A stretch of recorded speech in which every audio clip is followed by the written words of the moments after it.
Dzień dobry.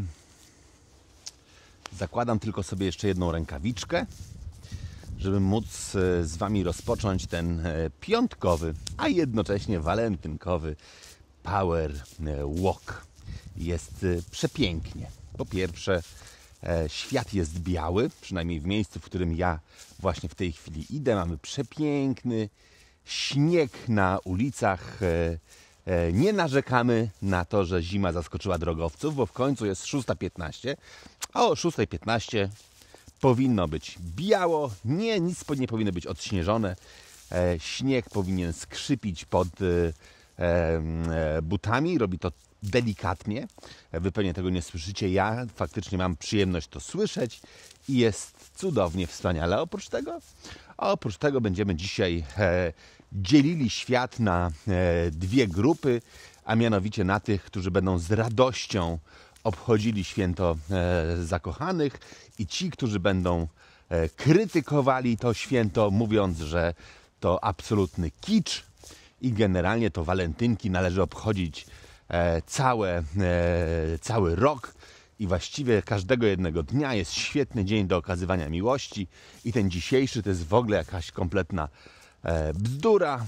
Ktoś inny później się pojawi i przypomni o tym, że święty Walenty był patronem osób niezrównoważonych i chorych psychicznie, w związku z czym generalnie to właściwie oni czują się świetnie, wspaniale i nie mają żadnych wyzwań, w związku z czym tym bardziej nie będą obchodzili tego święta. Oczywiście stan zakochania z perspektywy biochemii naszego mózgu i wszystkich rzeczy z tym związanych jest stanem absolutnie szaleństwa, w związku z czym myślę sobie, że ten patron jest patronem właściwym.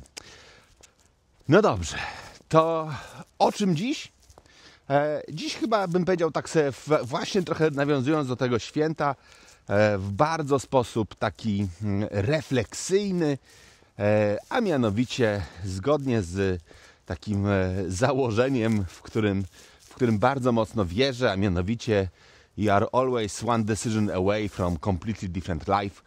Jesteś zawsze o jedną decyzję od kompletnie innego życia, a właściwie czasami to nawet nie jest decyzja, czasami to jest przypadek, czyli jedno zdarzenie, które dość mocno może zmienić Twoje życie.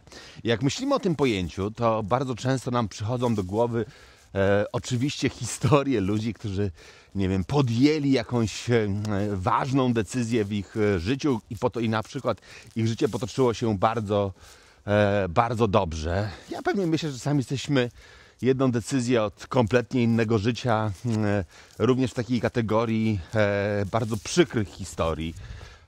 Ja bardzo często jak myślę o tym elemencie, to myślę sobie na przykład o osobach, które, nie wiem, teraz na przykład jest historia, która jest bardzo smutna, ale faktycznie ponieważ dotyczy snowboardu, to jest mi bliska i trochę o niej wiem, a mianowicie kilka tygodni temu w Bormio, czyli we Włoszech, jeden z młodych, bo 30-letnich snowboardzistów miał wypadek. W ramach tego wypadku zderzył się z narciarzem.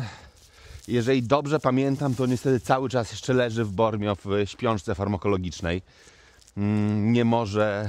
Nie może wrócić do Polski przede wszystkim. Właśnie nie wiadomo cały czas w związku z tym, jaki będzie jego finalny stan. Niestety lekarze musieli go wprowadzić w stan śpiączki farmakologicznej, ponieważ w ramach tego wypadku pękły mu żebra i przebił sobie płuco, więc generalnie stan jest ciężki. Na ostatnią chwilę, jaką ją znałem, to był stabilny. Dlaczego o tym mówię? Bo po pierwsze faktycznie mam na myśli teraz bardziej zachowanie narciarza, który brał udział w tym wypadku. Jak się okazuje, już wiemy o tym, że to też był człowiek z Polski, który uciekł z miejsca wypadku. I ta jedna decyzja, tak podjęta, rozumiem, że w chwili stresu, w chwili pobudzenia, myślę, że już mu kompletnie zmieniła życie, a mianowicie postawiła go w takiej sytuacji, w której będzie dzisiaj już odpowiadał za nieudzielenie pomocy, co jest na pewno karane bardzo mocno. I z drugiej strony w momencie, w którym ktokolwiek będzie rozważał jeszcze winę na stoku, czy była to wina snowboardzisty, czy była to wina narciarza, to sama ucieczka z miejsca zdarzenia powoduje, że niestety jest tutaj trochę trudniejsza sytuacja jego. I oczywiście pojawia się pytanie, jak w takiej sytuacji podjąć właściwą decyzję, znaczy w naturalny sposób po prostu być na nią przygotowanym, a mianowicie myśleć o tym, że pewne rzeczy mogą się wydarzyć, planować je wcześniej i zastanawiać się, co byśmy w takiej sytuacji zrobili. Po prostu. I teraz to jest dokładnie trochę o tym. I teraz, przepraszam bardzo, że właśnie to wprowadziłem ten wątek, ale on mi się faktycznie jako bardzo mocno kojarzy często, jako taka refleksja, co robimy w momencie, w którym jesteśmy jedną decyzję od innego życia. Ja bym chciał dzisiaj Was zachęcić do tego, żebyście właśnie podjęli tą jedną decyzję. Żebyście się na nią przygotowali.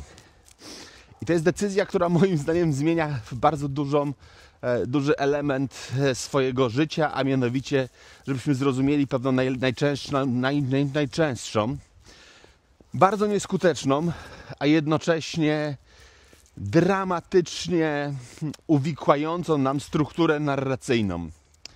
Struktury narracyjne to oczywiście są formy prezentowania rzeczywistości, ale z perspektywy komunikacji struktury narracyjne mają bardzo ważną rzecz, a mianowicie mają wywołać pewne reakcje, emocje i działania. I jedną z najsilniejszych struktur narracyjnych, stosowanych bardzo często przez bardzo wiele osób, uchodzących za niezwykle skuteczne osoby komunikacyjne, osiągających w związku z tym w swoich modelach komunikacyjnych bardzo duże sukcesy, jest tak zwany trójkąt dramatyczny.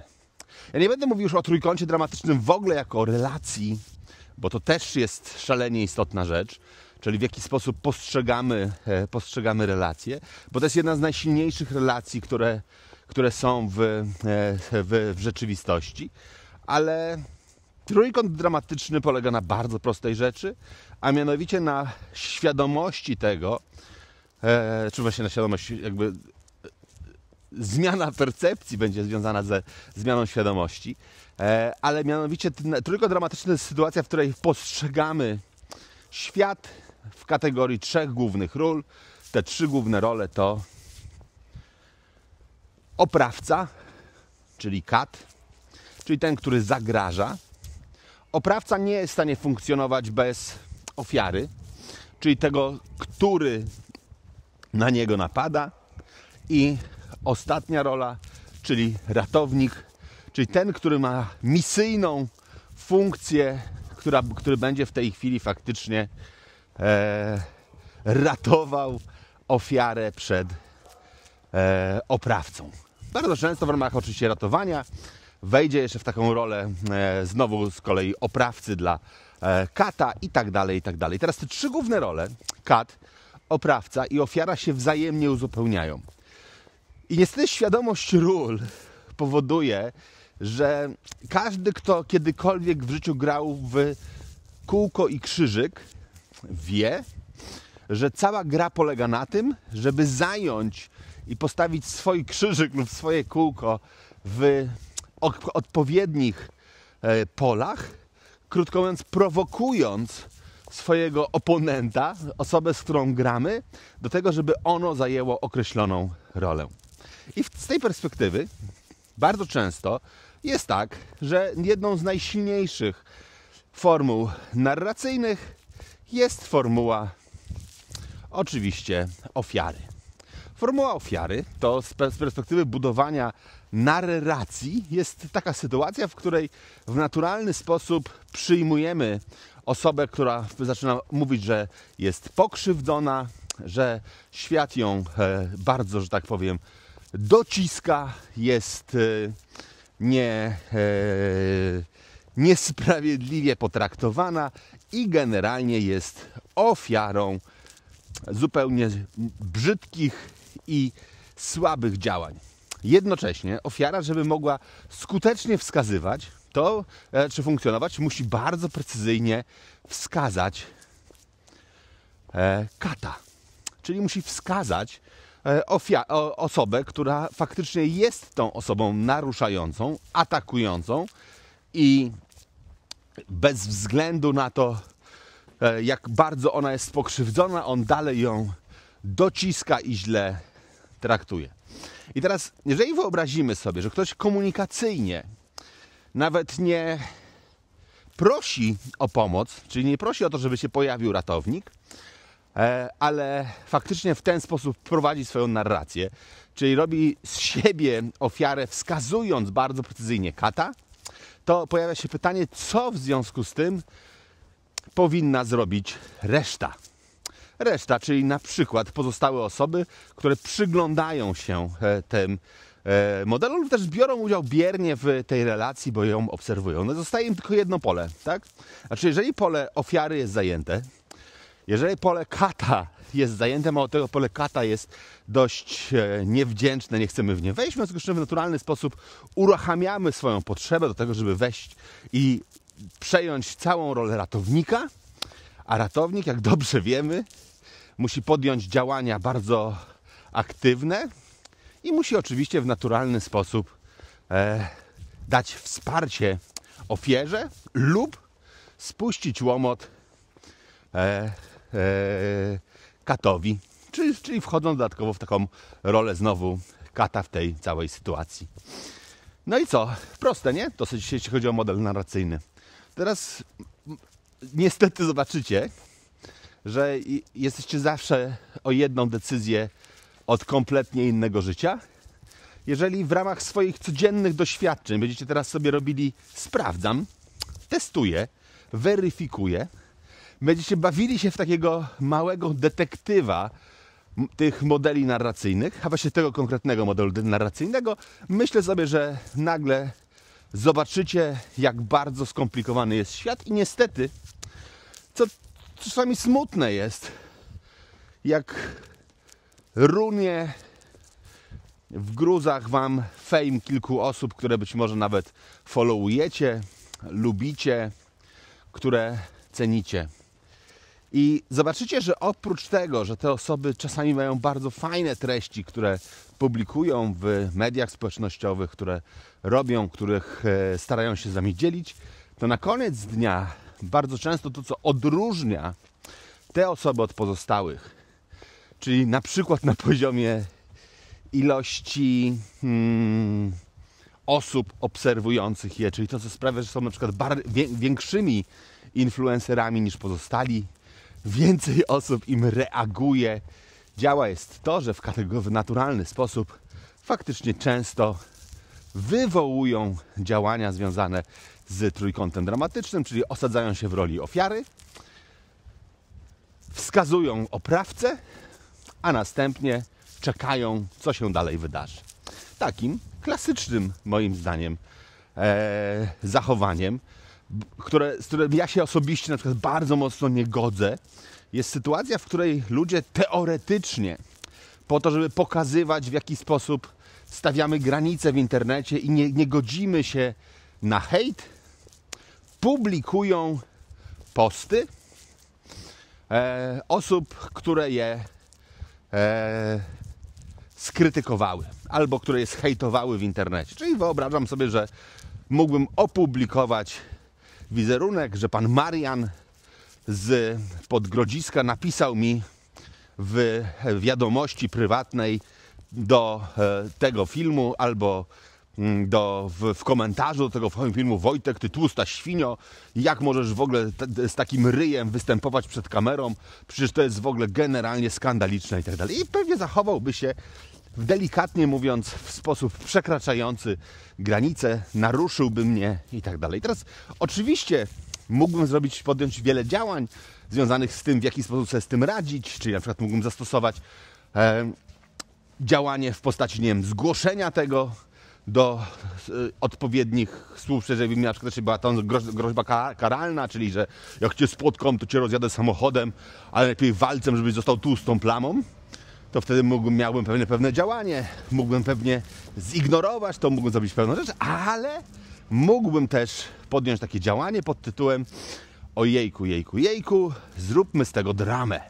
zróbmy tego dramę, czyli pokażmy tego pana w swoim komentarzu, w swojej rolce, pokażę jeszcze o tym, że powiem tutaj o tym, że jest absolutnie ta sytuacja skandaliczna, jak można tak traktować osoby i niby nie będę oczywiście, nawet jeszcze powiem formalnie, że nie zachęcam do hejtu tej osoby i do tego, żeby ją napaść, ale generalnie to tak się nie robi.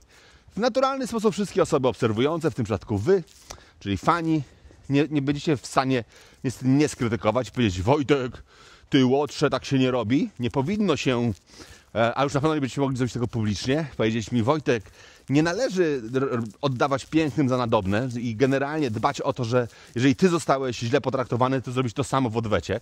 Odwet nie jest dobrą strategią komunikacyjną, no bo wtedy byście weszli w rolę tą samą, co ta osoba, czyli byście byli dla mnie jeszcze dodatkowym atakującym i katem. W związku z czym najprawdopodobniej uruchomi się wam element ratunkowy, czyli mi napiszecie: Wojtek, nie martw się, jesteśmy z tobą i tak dalej, murem za Wojtkiem, wszystkie inne historie i najprawdopodobniej napadniecie też na tą osobę, żeby w ten sposób to robić i działać. I co?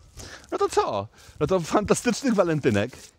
I myślę sobie, że dzisiaj możemy zagrać sobie w trójkąt dramatyczny bingo, a mianowicie w to, że zobaczycie, jak bardzo dużo znajdziecie takich przykładów w swoim codziennym życiu. Dzisiaj jest dobry dzień, bo faktycznie walentynki, Halloween i wiele takich, że tak powiem, bardzo bym powiedział głośnych, kolorowych świąt wywołuje bardzo dużo takich zachowań, które są zachowaniami właśnie prowokującymi do tego, żeby postawić się w jakiejś roli, że ktoś nagle będzie tutaj sobie bardzo mocno poczuje się dotknięty przez kogoś w tej trudnej sytuacji, że to jest nie fair, że w ogóle generalnie to mimo tego, że już niedługo mamy dzień singla, to będziemy mówili, że to jest w ogóle nie fair, że się poczuliśmy źle potraktowani i tralalala, bach.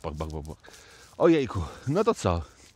Moim zdaniem ta świadomość tego, jak działa trójkąt dramatyczny, generalnie moim zdaniem naprawdę powoduje, że życie jest inne. Przynajmniej moje jest.